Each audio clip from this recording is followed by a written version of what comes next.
Florence Price was an African-American composer from the early to mid 20th century. And there's a lot that's fascinating right there. I mean, in addition to being, African-American and being a woman, this was a time in American musical culture that we were trying to find our way, right? Because the 19th century was all about learning from Europe and stuff like that. And we know from Copland and Bernstein and Gershwin that we're trying to find this American voice. Florence Price was playing organ in the black churches.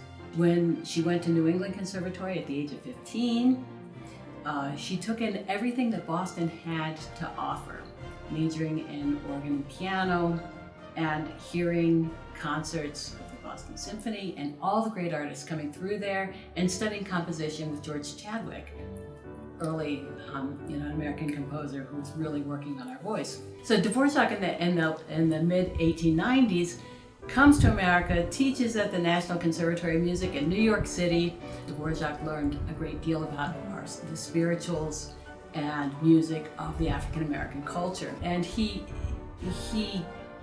encouraged American composers to draw from this, as he had drawn from the Bohemian folk tunes.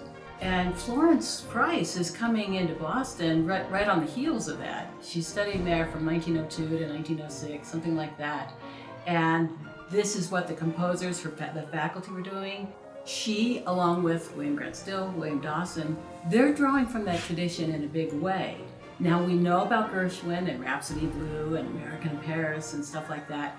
He's drawing from the African American music of blues and jazz and all of that.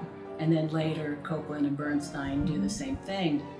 But in the 1930s, 1940s, and 50s, there was a whole wing of American composers who were doing the European thing, influenced by Arnold Schoenberg and all this other sorts of stuff.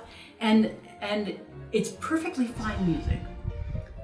But I think that Florence Price, William Grant Still, William Dawson, and then Copland and Bernstein, I think they found a language that is uniquely American and that speaks to us and our experience in a collective way that maybe the European influenced music can't. I'm Cynthia Katsarelis, music director and conductor of Pro Musica Colorado Chamber Orchestra. We have our season opener on November 19th, kicking off our Sweet 16 season with Apotheosis of the Dance, a terrific program, and we hope to see you there.